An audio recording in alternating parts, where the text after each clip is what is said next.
Good morning friends, good morning students. Coordination कंपाऊंडचा study करताना कालच्या लेक्चरला आपण सगळ्यात महत्त्वाचा टॉपिक स्टडी केला आणि तो टॉपिक होता IUPAC nomenclature of coordination compound. आजच्या लेक्चरला आपण एक अगदी छोटासा पण महत्त्वाचा टॉपिक स्टडी करणार आहे, जो खरं म्हणजे टेक्स्टबुकमध्ये सुरुवातीलाच दिलेला आहे.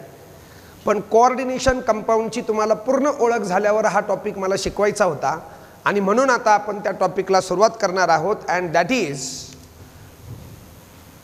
that topic is difference between. म्हणजे काय करायचं आपल्याला, तर फरक ओळखायचा आहे. कुणामधला फरक ओळखायचा? Difference between double salt and coordination compounds. अर्थ काय होतो जरा बघा. जरा याचा अर्थ असा आहे की ज्या अर्थी हा टॉपिक शिकवायची गरज पडली त्या अर्थी देयर इज सम कन्फ्युजन. काहीतरी कन्फ्युजन होतं आणि ते कन्फ्युजन दूर करण्यासाठी, त्या क्लॅरिटीसाठी हा टॉपिक शिकवायचा असेल. टॉपिक काय बघा, डिफरन्स बिटवीन. फरक ओळखायचा आपल्याला. कुणामधला फरक ओळखायचा? Double salt. सॉल्ट तुम्ही ऐकला असाल, ॲसिड आणि बेस एकत्र आले, कॅटायन आणि एनायन एकत्र आले की सॉल्ट बनतो. Sodium chloride is a salt, potassium cyanide is a salt, magnesium sulfate is a salt, ferrous sulfate is a salt, ammonium cyanide is salt, ammonium chloride is salt. तर हे जे salt आहेत त्या salt मध्ये एक प्रकार आहे double salt. Double salt is a mixture of two salt. दोन सॉल्टच्या मिक्सचरला काय म्हणतात? तर डबल सॉल्ट. आणि आपण ज्याचा स्टडी करतोय ते कोऑर्डिनेशन कंपाऊंड. या दोघांना ओळखणं अवघड असतं. कोऑर्डिनेशन कंपाऊंड आणि डबल सॉल्ट हे जवळपास सारखेच वाटतात आणि सगळ्यात महत्त्वाचं दोघांची बनवण्याची पद्धत सेम आहे. आता मी पहिले डेफिनेशन सांगतो, नीट ऐका. द कॉम्बिनेशन ऑफ म्हणजे एकत्र करणे. To or more stable compounds. The combination of to or more stable compounds म्हणजे काय? मी एक स्टेबल कंपाऊंड घेतला. For example KCl is a stable compound. KCl म्हणजे पोटॅशियम क्लोराईड. किंवा मी फेरस सल्फेट घेतला, FeSO4 is a stable compound. किंवा मी MgCl2 घेतला, magnesium chloride is a stable compound. Combination म्हणजे एकत्र करणे ऑफ टू ऑर मोर, दोन किंवा दोनापेक्षा जास्त, कमीत कमी दोन तरी पाहिजेच किंवा दोनापेक्षा जास्त. Combination of two or more stable compounds result in the formation of coordination compound or it may result in the formation of double salt. बघा मोठा प्रश्न निर्माण झाला आता की दोन किंवा दोनापेक्षा जास्त जर stable compound, stable substances, stable salt जर एकत्र केले, दोन किंवा दोनापेक्षा जास्त स्थिर पदार्थ, स्टेबल कंपाऊंड्स जर एकत्र केले तर ते एकत्र करण्यामुळे तयार होऊ शकतं डबल सॉल्ट.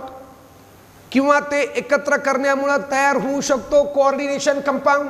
मग आपल्याला कसं काय कळणार की हे एकत्र केल्यानं डबल सॉल्ट तयार झालं का, की हे दोन पदार्थ एकत्र केल्यानं कोऑर्डिनेशन कंपाऊंड झालं? आजच्या लेक्चरला आपल्याला हाच टॉपिक स्टडी करायचा आहे की नक्की कोऑर्डिनेशन कंपाऊंड म्हणजे काय आणि नक्की डबल सॉल्ट म्हणजे काय. आता मी तुम्हाला आधी काही एक्झाम्पल सांगतो, ते बनवलं कसं ते दाखवतो आणि मग आपण दोघांमधलं डिफरन्सिएशन बघूया. For example carnallite. कॅर्नालाइट तुम्ही ऐकला असेल तर it is a mineral. Carnallite is a ore. Carnallite कुणाला म्हणतात? तर कॅर्नालाइट म्हणजे potassium chloride, magnesium chloride, hexahydrate. हे असाच फॉर्म्युला काय आहे हे पण मी तुम्हाला सांगणार. Chloride -1, potassium +1, +1 -1 0 KCl. Magnesium is group second, that is alkaline earth metal 2+. Chloride is -1. Balance होण्यासाठी 2+ ला बॅलन्स करायला -2 पाहिजे, म्हणून क्लोराईड दोनदा घेतला, +2 and -2 0. याचं नाव आहे potassium chloride. Potassium chloride is a salt. Magnesium chloride, it is also salt. It is chloride salt of potassium metal. It is chloride salt of magnesium metal. This is potassium chloride, magnesium chloride, hexa means 6, water of hydration, water of crystallization. जेव्हा याची crystals तयार होतात, crystal lattice तयार होतं, जेव्हा याचं solid तयार होतं त्यावेळेस 6 वॉटर मॉलिक्यूल या क्रिस्टल बरोबर असोसिएट असतात, म्हणून याला म्हणायचं hexahydrate. 6 water of hydration, 6 water of crystallization. Potassium chloride, magnesium chloride, hexahydrate is a formula of carnallite. आता आपल्याला ओळखायचं आहे नंतर, आता मी तुम्हाला सांगणार नाही हे काय, पण याच्यामध्ये याला बनवायला काय लागलं असेल हो, तर मला घ्यावं लागलं असेल पोटॅशियम क्लोराइड स्टेबल कंपाऊंड आणि मॅग्नेशियम क्लोराइड स्टेबल कंपाऊंड, आणि दोन्ही एकत्र केल्यावर हे तयार झालं असेल. आता काही जणांना प्रश्न पडला, सर हे 6 वॉटर ऑफ हायड्रेशन, तर ते काय असं वॉटर म्हणजे पाणी टाकून ते बनलेलं नसतं, ते कसं करायचं असतं, तर या KClचं म्हणजे पहिल्या सॉल्टचं काय घ्यायचं, ॲक्वियस सोल्युशन, पाण्यात बनवून घ्यायचं KCl. aqueous solution of KCl when mixed with aqueous solution of magnesium chloride. याचं aqueous solution जर याच्या aqueous solution मध्ये मिक्स केलं तर हे तयार होतं कॅर्नलाइट. दुसरा एक्झाम्पल आहे, example number 2 is potash alum. potash is a short form of potassium म्हणजे K+, alum म्हणजे तुरटी. याचा फॉर्म्युला काय असतो पोटॅश ॲलमचा, that is KAl SO4 twice 12H2O. बघा फॉर्म्युला काय, KAl SO4 twice 12H2O. वाटलंच तर मी त्याला इथे लिहितो म्हणजे तुम्हाला आणखी क्लिअरली दिसेल.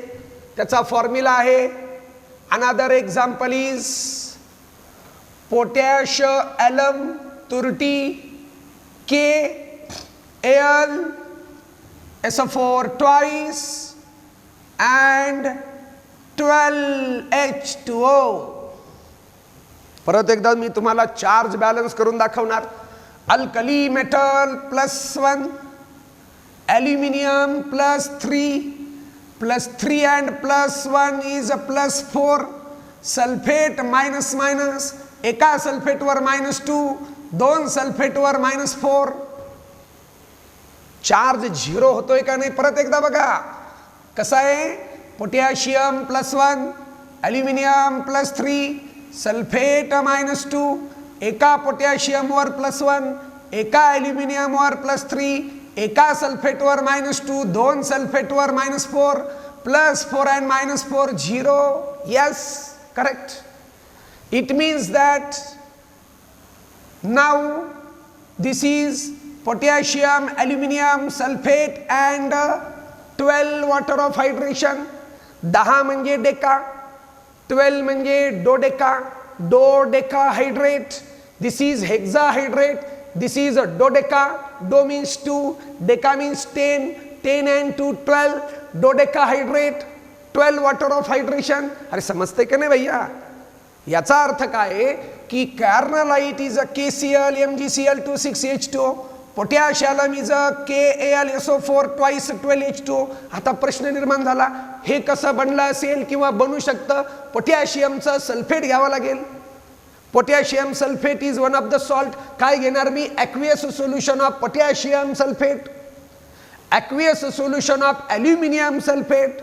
Aluminium sulphate is a one stable salt that is stable compound. Aluminium sulphate, potassium sulphate एकत्र करणार. परत एकदा ऐका, हे कसं बनवलं असेल, aqueous KCl mixed with aqueous MgCl2 gives carnallite. Aqueous potassium sulphate plus aqueous aluminium sulphate gives potash alum. तिसरा example, very important example, and that is called Mohr's salt. काय फॉर्म्युला आहे हो मोहर्स सॉल्टचा, FeSO4, ferrous sulphate, ammonium sulphate, hexahydrate. म्हणजे कसं, तर परत एकदा मी तुम्हाला चार्ज बॅलन्स करून दाखवणार. सल्फेट मीन्स 2-, Fe किती झाला 2+, सल्फेट 2-, Fe 2+, 2 + 2 - 0 झाला तो चार्ज. आणि मग Fe2+ आणि Fe3+ मध्ये काय फरक असतो? Fe3+ म्हणजे फेरिक आयन, Fe2+ म्हणजे फेरस आयन. मोठी ऑक्सिडेशन स्टेट फेरिक, त्यातली आयर्नची छोटी ऑक्सिडेशन स्टेट म्हणजे 2+ ferrous. This is a ferrous sulphate. Now here sulphate म्हणजे 2-, अमोनियम म्हणजे +1 NH4+. एका सल्फेटवर 2-, त्याला बॅलन्स करायला 2+ पाहिजे, पण इथं +1 आहे म्हणून तो 2दा घेतला. अमोनियम सल्फेट हा काय हो? Ferrous sulphate is stable salt. Ammonium sulphate is another stable salt. मग हे कसं बनवलं असेल? aqueous solution of ferrous sulfate is mixed with aqueous solution of ammonium sulfate gives this salt.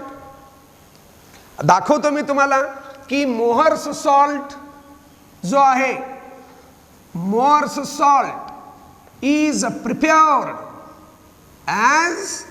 कसा बनवायचा Mohr's salt?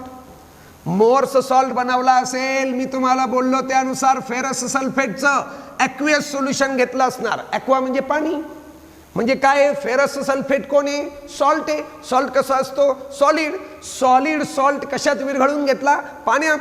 Solvent is water, solute is ferrous sulphate. Ferrous sulphate सोल्यूटला पाणी म्हणजे वॉटर या सॉल्व्हंट मध्ये विरघळवलं तर काय तयार होईल? सोल्युशन. कुणाचं सोल्युशन तयार होईल? फेरस सल्फेटचं. कशात तयार होईल? पाण्यात. काय म्हणतात त्याला? Aqueous solution of ferrous sulphate. म्हणजे काय घेतलं मी? एक सोल्युशन घेतलं फेरस सल्फेटचं पाण्यात बनवलेलं, त्याच्यात दुसरं सोल्युशन टाकलं अमोनियम सल्फेटचं ॲक्वियस सोल्युशन.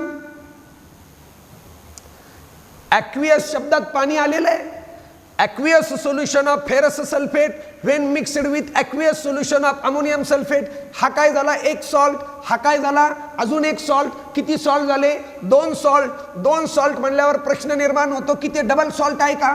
लगेच ठरत नाही. डेफिनेशन काय होती बघा? The combination of 2 or more stable compounds, the combination of 2 or more stable salts result in the formation of double salt. हो, या दोघांपासून डबल सॉल्ट पण बनू शकतं, पण result into the formation of coordination compound, या दोघांपासून coordination compound सुद्धा बनू शकतं.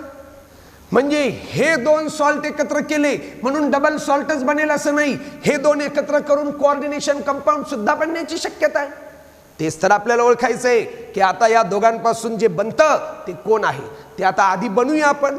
या दोघांपासून 6 वॉटर ऑफ हायड्रेशनचा वापर करून बघा, 6 वॉटर ऑफ हायड्रेशनचा वापर करून काय बनतं? तर बनलेला आहे FeSO4 NH4 twice SO4 6H2O. एका शब्दात फेरस सल्फेट, अमोनियम सल्फेट, हेक्साहायड्रेट. परत एकदा बघा, हा पदार्थ सेपरेट सॉल्ट होता, हे त्याचं ॲक्वियस सोल्युशन. हा अमोनियम सल्फेट सेपरेट सॉल्ट होता, त्याचं ॲक्वियस सोल्युशन. दोघांचे ॲक्वियस सोल्युशन एकत्र केले. दोघांचे ॲक्वियस सोल्युशन एकत्र केल्यानंतर आता एकच सॉल्ट मिळालाय.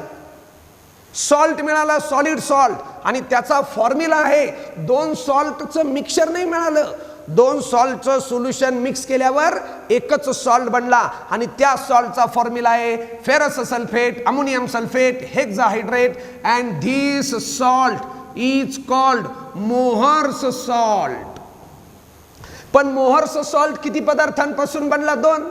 मोहर्स सॉल्ट किती सॉल्ट पासून बनला? 2. मग तो डबल सॉल्ट असू शकतो, पण तो कोऑर्डिनेशन कंपाऊंड पण असू शकतो. आता हे कसं ओळखणार? हे ओळखण्यासाठी काय करायचं बघा. But if aqueous solution of Mohr's salt is formed. म्हणजे मी हा मोहर्स सॉल्ट घेतला. परत एकदा नीट ऐका.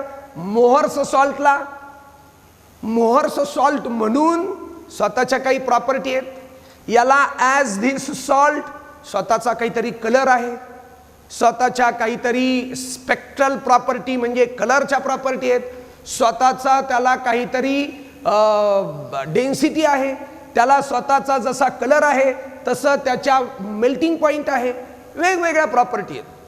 As a Mohr's salt it has its own properties.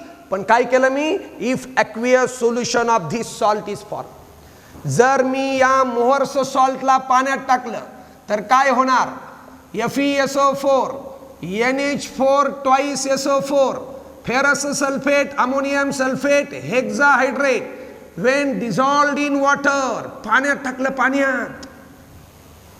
मग आता पाण्यात टाकल्यानंतर हे बघा नीट आहे का, हा किती पदार्थ आहे हो, एकच आहे, एकच पदार्थ आहे. कोण येतो, तो एकच पदार्थ आहे मोहर्स सॉल्ट.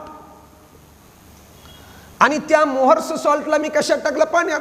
आता पाण्यात टाकल्यावर मी बघणार की इथे कोण कोण एकमेकाला सोडून जाणार, कोण कोण एकमेकाला सोडून जाणार. आता ते मला कसं कळेल की कोण कोणाला सोडून जाणार, तर मी दुसऱ्याच लेक्चरला तुम्हाला असं सांगितलं की कॅटायन आणि एनायन, कॅटायन आणि एनायन मध्ये आयोनिक बॉन्ड असू शकतो, प्लस आणि मायनस मध्ये आयोनिक बॉन्ड असू शकतो. Comparatively ionic bond is weaker, ionic bond is ionizable. Ionic bond असेल तर असा पदार्थ, आयोनिक सॉल्ट जर पाण्यात टाकलं तर ions get separated, ions becomes free. आणि जर कॅटायन आणि एनायन जर लिव्हिस ऍसिड आणि लिव्हिस बेस असतील, कॅटायन लिव्हिस ऍसिड, एनायन लिव्हिस बेस, जर यांनी सेंट्रल मेटलचं काम केलं कॅटायननी आणि एनायननं लिगॅंडचं काम केलं, तर मात्र दोघांमध्ये Lewis acid Lewis base coordinate bond असेल. Coordinate bond is comparatively strong bond, strong bond is non ionizable. ते मात्र एकमेकाला सोडून जाणार नाहीत. मग आपल्याला बघावं लागेल की जर फेरसनी सल्फेटला सोडून दिलं, जर अमोनियमनी सल्फेटला सोडून दिलं, तर काय समजायचं की फेरस आणि सल्फेट, अमोनियम आणि सल्फेट जर फ्री होत आहे तर आयोनायझेबल आहे.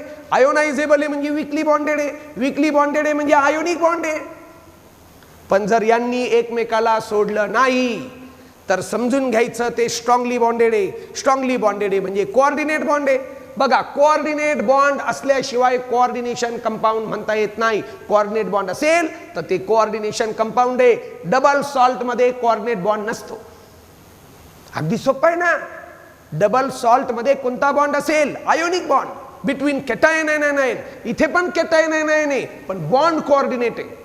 इथे पण कॅटायन एनायन आहे पण बॉन्ड आयोनिक आहे.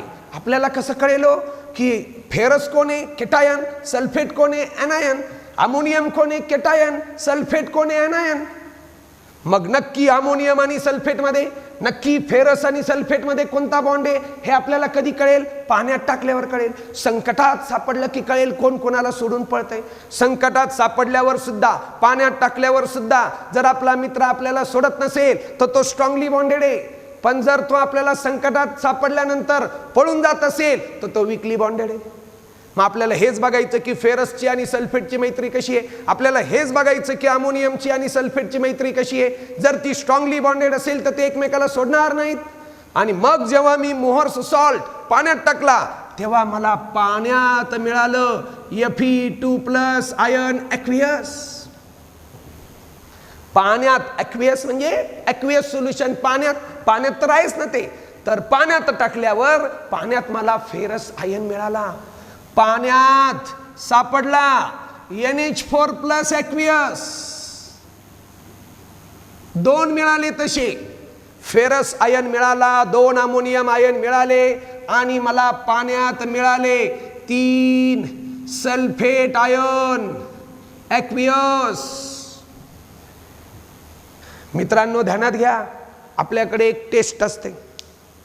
प्रॅक्टिकलमध्ये आपण इनऑर्गॅनिक केमिस्ट्रीमध्ये किंवा पर्टिक्युलरली ॲनालिटिकल केमिस्ट्रीमध्ये आपल्याकडे 2 प्रकारचे टेस्ट असतात. एक असतं क्वालिटेटिव्ह ॲनालिसिस. क्वालिटी म्हणजे कोण आहे रे तिकडे, त्याला म्हणतात क्वालिटेटिव्ह ॲनालिसिस. आणि दुसरं असतं म्हणजे क्वालिटेटिव्ह म्हणजे काय, दिलेल्या सॅम्पलमध्ये हा आहे का, तो आहे का, ऑक्सिजन आहे का, फेरस आयन आहे का, सायनाइड आयन आहे का, that is called qualitative analysis, कोण आहे. आणि दुसरं असतं quantitative analysis. Quantitative analysis, quantity म्हणजे किती आहे. या सॅम्पलमध्ये फेरस आहे, पण किती आहे? 2 ग्रॅम आहे का 20 ग्रॅम आहे? That is called quantitative analysis. अरे शोले आठवतो का नाही? शोले, शोले पिक्चर. शोले मध्ये गब्बर सांबाला काय विचारतो? अरे कितने आदमी थे? कितने आदमी थे म्हणजे काय? तर Gabbar is interested, Gabbar is interested in which analysis? कितने आदमी थे, किती होते. किती म्हणजे क्वांटिटेटिव्ह अनालिसिस. त्यांनी विचारलं का जय था क्या, वीरू था क्या, मौसी थी क्या, बसंती थी क्या? हे काय विचारलं नाही त्यानं. He is not interested in quality, he was interested in quantity. कितने आदमी थे. आणि मग सांबाने सुद्धा उत्तर काय दिलं? 2 थे सरदार. म्हणजे दिलेला आन्सर क्वालिटेटिव्ह होतं का क्वांटिटेटिव्ह? क्वांटिटेटिव्हच होतं. तसं जर आपण या ॲक्वियस सोल्युशनचं क्वालिटेटिव्ह अनालिसिस केलं, क्वालिटेटिव्ह. प्रॅक्टिकलला आपल्याला असतं ॲसिडिक अँड बेसिक रॅडिकलची टेस्ट, ॲसिडिक अँड बेसिक रॅडिकलची टेस्ट. त्या टेस्टमध्ये आपल्याला आपण फेरस आयनची टेस्ट घेऊ शकतो, सेपरेट टेस्ट असते, confirmatory test and different type of test. ती टेस्ट आपल्याला सांगते याला काय म्हणायचं. आपलं सोल्युशन जे सोल्युशन घेतलंय आपण पाण्यातलं ॲक्वियस सोल्युशन, त्या सोल्युशनची टेस्ट घेणार फेरससाठी. आणि फेरससाठी टेस्ट घेतल्यावर ferrous ion is exist in the free state. म्हणजे काय? फेरसची क्वालिटेटिव्ह टेस्ट घेतल्यावर ती कशी आली? पॉझिटिव्ह. पॉझिटिव्ह टेस्ट येण्याचा अर्थ काय? फेरसला विचारलं तू या ॲक्वियस सोल्युशन मध्ये आहे का? तो म्हणतो यस आहे मी इथे. I am present in this aqueous solution. मीच आहे इथे फेरस म्हणून. Test is positive. Ferrous ion is present. It is confirm that ferrous is present. मग त्या फेरसला विचारलं तू तर अगोदर सल्फेट बरोबर होता. तो म्हणतो मी नाही ओळखत कोणत्या सल्फेटला. असेल आम्ही मोअर सॉल्ट मध्ये आम्ही एकत्र होतो, पण आता नाही. ॲक्वियस सोल्युशन मध्ये पाण्यामध्ये तो कुठे गेला मला माहित नाही, मी मात्र वेगळा झालो. मग त्याला विचारलं का रे तू वेगळा झालास? तो म्हणतो वीकली बॉन्डेड होतो. का वीकली बॉन्डेड होतो? तो म्हणतो आमच्यामध्ये आयोनिक बॉन्ड होता, पाण्यात टाकल्यावर तो ब्रेक झाला. आम्ही वीकली बॉन्डेड असल्यामुळे तो मला सोडून गेला. मी आता स्वतंत्र आहे. आय एम फेरस नाव. तसंच विचारलं कुणाला? क्वालिटेटिव्ह अनालिसिसची टेस्ट घेतली अमोनियमची आणि फ्री अमोनियम इज फॉर्म. अमोनियमची टेस्ट कशी आली? Qualitative taste positive. अमोनियम म्हणतो की यस आय एम प्रेझेंट. त्याला पण विचारलं अरे तू पण सल्फेट बरोबर होता. कुठे तो सल्फेट? तो म्हणतो मोहर्स सॉल्ट मध्ये मी सल्फेट बरोबर होतो. आता सल्फेट माझ्या बरोबर नाही, सोडून गेला सल्फेट मला. मी एकटाच आहे अमोनियम. याचा अर्थ काय झाला की मी एकटाच आहे अमोनियम. म्हणजे त्याला विचारलं का बरं सल्फेट कुठे आहे? तो वीकली बॉन्डेड होतो, आयोनिक बॉन्ड होता, पाण्यात टाकल्यावर सोडून गेला सल्फेट मला. मी आता अमोनियम आहे. मी स्वतंत्र आहे, मी एकटा आहे, माझा कुणाशी काही संबंध नाही. म्हणजे फेरसची टेस्ट कशी आली? पॉझिटिव्ह. अमोनियमची टेस्ट कशी आली? पॉझिटिव्ह. आणि सल्फेटची पण घेतली. सल्फेटची सुद्धा टेस्ट पॉझिटिव्ह आली. याचा अर्थ फ्री सल्फेट इज देअर. सल्फेटला विचारलं तू काही सल्फेट तुमच्यापैकी अमोनियम बरोबर होते, काही फेरस बरोबर होते, तुम्ही इथं काय करताय? ते म्हणे मोहर्स सॉल्ट मध्ये आम्ही एकत्र होतो, ॲक्वियस सोल्युशन मध्ये ते आम्हाला सोडून गेले, आम्ही पण फ्री झालो. Now I am free.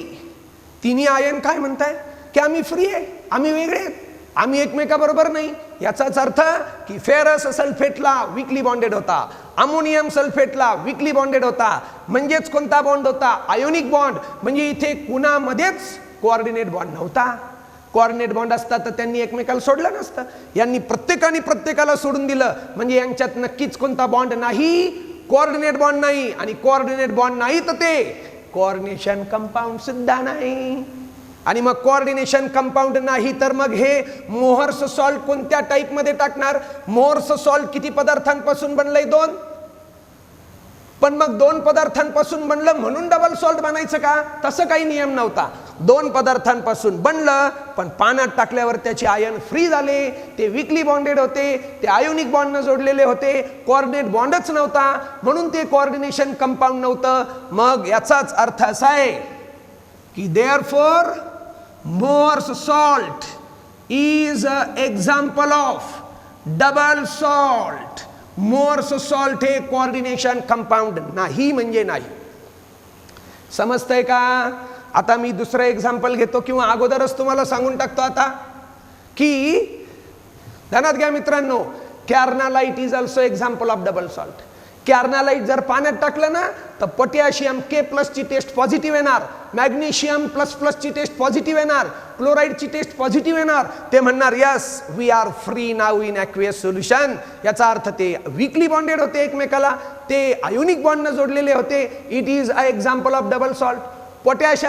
Potassium तुरटी पाण्यात टाकली की K+ separate, aluminium 3+ separate, sulphate separate, प्रत्येक आयन सेपरेट होतो म्हणजे वीकली बॉन्डेड आयोनिक बॉन्डनं जोडलेले होते.